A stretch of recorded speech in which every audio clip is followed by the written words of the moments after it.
اي طالب عندك في سنة اولى اعدادي شير له الفيديو ده، لان ده حل يا اولاد اسئلة التقييم الاسبوعي الاول على مادة العلوم.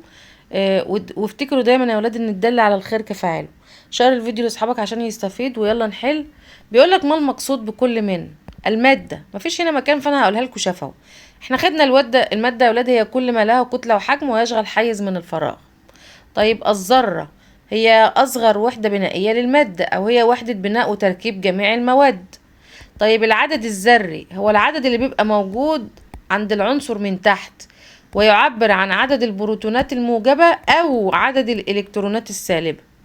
طيب العدد الكتلي هو العدد اللي بيبقى فوق جنب العنصر، وده بيعبر عن مجموع أعداد البروتونات زائد النيترونات. طيب النظائر عدة صور للعنصر تتفق في العدد الذري وتختلف في العدد الكتلي. طب الأسمدة مركبات كيميائية تستخدم في تحسين الإنتاج الزراعي. تعال ندخل على اللي بعده بقى. بيقول لك قارن لي بين البروتون والنيترون والإلكترون من حيث نوع الشحنة. احنا خدنا ان البروتون موجب الشحنة، والنيترون متعادل الشحنة، والإلكترون سالب الشحنة. طيب مكان التواجد، البروتون موجود جوه النواة، والنيترون برضو موجود جوه النواة، انما الالكترونات بتبقى موجودة يا ولادي في مستويات الطاقة حول النواة. طيب الكتلة، كتلة البروتون 1 يو، كتلة النيترون 1 يو، كتلة الالكترون 1 على 1836 يو.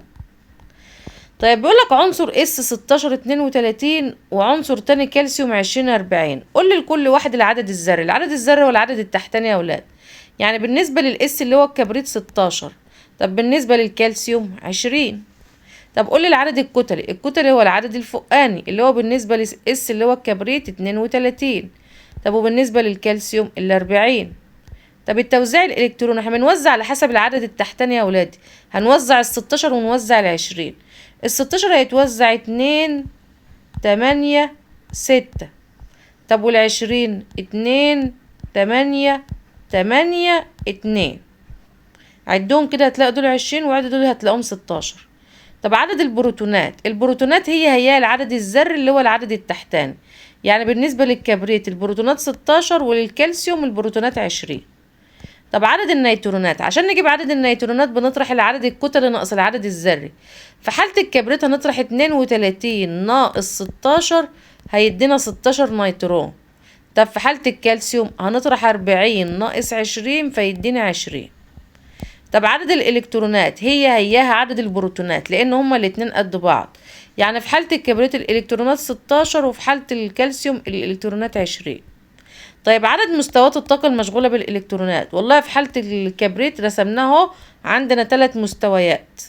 طيب في حالة الكالسيوم عندنا رسمناه 4 مستويات اللي هو KLMN، لكن هنا في KLM بس. طيب نظائر الهيدروجين الثلاثة، هي ايه نظائر الهيدروجين الثلاثة يا ولاد؟ H11 و H12 و H13.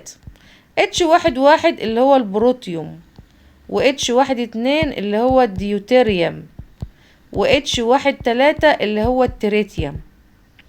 طب يقول لك قارن بينهم من حيث اسم النظير. قلنا الاسماء بروتيوم ديوتيريوم تريتيوم. عدد النيترونات، اجيب العدد الكتلي ناقص العدد الذري عشان اعرف النيترونات. في حالة البروتيوم يا ولاد هطرح 1 ناقص 1 فالنيترونات هنا بصفر. طيب في حالة الديوتيريوم هطرح 2 ناقص 1 يديني 1، دي النيترونات. في حالة التريتيوم هطرح 3 ناقص 1 يديني 2. اديني جبت عدد النيترونات. العدد الكتلي اللي هو العدد الفوقاني. في حالة البروتيوم العدد الكتلي 1، والديوتيريوم 2، والتريتيوم 3. طب الرمز، كتبنا الرمز قدامكم اهو. علل نواة الذرة موجبة الشحنة. ليه النواة اللي هي موجودة في مركز الذرة شحنتها موجبة؟ والله ده يا ولاد بسبب احتوائها على حاجتين، على البروتونات الموجبة والنيترونات المتعادلة. طب تتركز كتلة الذرة في النواة، نفس الإجابة. ليه أتقل حتة في الذرة هي النواة؟ برضو بسبب احتوائها على البروتونات والنيترونات التي ذات كتلة كبيرة مقارنة بالإلكترونات. طيب الذرة متعادلة كهربيا، يعني الذرة يا ولاد لا شحنتها موجبة ولا سالبة، متعادلة. والله ده بسبب ان البروتونات الموجبة بيساوي الالكترونات السالبة. اقول له هنا لان عدد البروتونات الموجبة يساوي عدد الإلكترونات السالبة. العدد الكتلي يساوي العدد الذري في ذرة الهيدروجين. ليه ذرة الهيدروجين اللي هي H11 العدد الذري والكتلي قد بعض؟ ده لأن الذرة بتاعت الهيدروجين مفيش فيها نيترونات. ماشي، عشان مفيش فيها نيترونات فالعددين قد بعض. أقول له إن أهو لعدم احتواء الهيدروجين على نيترونات. طيب العدد الكتلي ضعف العدد الذري في ذرة الأو16. ليه يا ولاد بقى العدد الكتلي الفوقاني ضعف التحتاني؟ والله لأن العدد الكتلي الفوقاني هو مجموع أعداد البروتونات والنيترونات، بينما العدد الذري التحتاني عدد البروتونات فقط وحاجة واحدة بس. أقوله لأن العدد الكتلي هو إيه؟ هو مجموع أعداد البروتونات والنيترونات، بينما العدد الذري هو عدد البروتونات فقط، هو البروتونات فقط. طب بيقول لنا هنا ينصح بعدم الإسراف في استخدام الأسمدة الزراعية. والله يا ولاد لأنها الإفراط في استخدامها يلوث التربة والنبات ويؤثر على صحة الإنسان. طيب رمز الصوديوم Na وليس S، ده لأن احنا بنكتب رموز العناصر باللغة اللاتينية. أقول له إنه لأن رموز العناصر تكتب بإيه يا ولادي؟ تكتب باللغة اللاتينية وليس الأجنبية. طيب العدد الكتلي دايما أكبر من العدد الذري، لسه حلين، لأن العدد الكتلي هو مجموع أعداد البروتونات والنيترونات، بروتونات زائد إيه؟ النيترونات، بينما العدد الذري هو عدد البروتونات فقط. طيب يتشبع المستوى L ب8 إلكترونات. والله ده طبقا للعلاقة 2 نون تربيع، هي اللي بتخلينا نعرف كل مستوى طاقة فيه كام إلكترون. 2 نون تربيع، ماشي، اللي هي هتساوي 2 في المستوى L ده المستوى التاني، يبقى نشيل الN ونحط 2، يبقى 2 في 2 أس 2 اللي هو هيساوي 2 في 4 هيدينا 8 إلكترون. طيب يملأ المستوى M بالإلكترونات قبل المستوى N. ليه لازم نملي الام اول قبل ما نملي الان؟ ده لان الالكترونات لابد ان تشغل المستويات الاقل في الطاقة اولا ثم المستويات الاعلى في الطاقة. ماشي، اقول له اهو لان الالكترونات تشغل المستويات الاقل في الطاقة اولا ثم المستويات الاعلى في الطاقة. طيب عنصر اكس عدد بروتوناته 13. ادي الاكس، البروتونات يا اولاد اللي هو العدد الذري، يعني تحت فيه 13، وعدد نيتروناته يزيد عن عدد البروتونات بمقدار 1. يعني لو البروتونات 13 فالنيترونات 14، ما قالك بتزيد بمقدار 1. طبعا فوق يا ولاد العدد الكتلي عشان نجيبه لازم نجمع البروتونات والنيترونات، يعني عدد الكتلة هيساوي 13 زائد 14 يدينا 27. بيقول لي احسب لي عدد الالكترونات. الالكترونات هي البروتونات، هي العدد الذري اللي هو رقم 13. طب النيوكلونات اللي هو العدد الكتل اللي هو العدد الفوقاني اللي هو 27. طب عدد الكترونات المستوى الاخير، انا لازم اوزع عشان اعرف عدد الالكترونات كام. طب اوزع حسب ال 13 ولا 27؟ لا طبعا حسب ال 13، هيتوزع 2 8 3، يبقى المستوى الاخير هنا فيه 3 الكترون. وضح بالرسم التوزيع، ادينا رسمناه.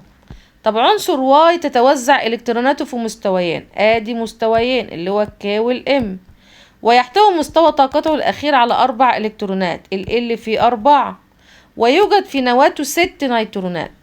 طبعا ده مادام 4 يبقى اللي قبليه مليان والكي اتملى ب2، يبقى العدد الذري للعنصر ده 2 و4 6.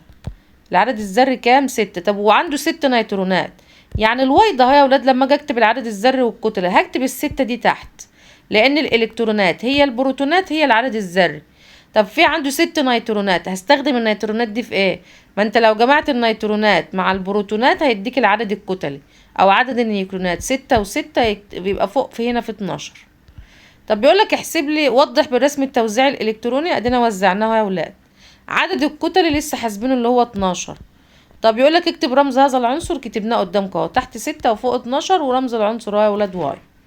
طب اكتب رموز العناصر الآتية. الخرسين زد ان، الناس اللي حافظة بقى الرموز، البوتاسيوم كي، السيليكون اس اي، الذهب اي يو، الفضة اي جي. النحاس Cu، الفوسفور B، الرصاص Bb، الزئبق Hg، الكروم Cr. اكتب ما تدل عليه العبارات. عالم نيوزيلندا حصل على جائزة نوبل في الكيمياء سنة 1908 يا ولاد، ده العالم رذرفورد. أول نظرية علمية عن الذرة نظرية العالم دالتون. وحدة بناء المادة، هكتب له انها نظرية العالم دالتون. وحدة بناء المادة يا ولاد هي الذرة. كل ما له كتلة وحجم ويشغل حيز دي المادة. جسيمات موجبة الشحنة توجد داخل النواة دي البروتونات. جسيمات يمكن إهمال كتلتها ولا يمكن إهمال شحنتها دي الإلكترونات، لأن كتلة الإلكترونات ضئيلة جدا. طب يمكن إهمال شحنتها ولا يمكن إهمال كتلتها؟ النيوترونات يمكن إهمال شحنتها لأن شحنتها متعادلة، ومادام متعادلة يبقى شحنتها بصفر لكن كتلتها كبيرة. مركبات تستخدم في تحسين الإنتاج الزراعي دي الأسمدة الزراعية. طب عنصر يلزم لاخضرار أوراق النباتات ده عنصر النيتروجين. لتقوية جذور النباتات عنصر الفوسفور. للنمو الصحي للنبات عنصر البوتاسيوم. ده أولاد التقييم بتاع الأسبوع الأول والتاني، حلته لكم كله. لايك وشير يا حبايبي الفيديو، وأشوفكم إن شاء الله في الفيديو الجاي، والسلام عليكم ورحمة الله وبركاته.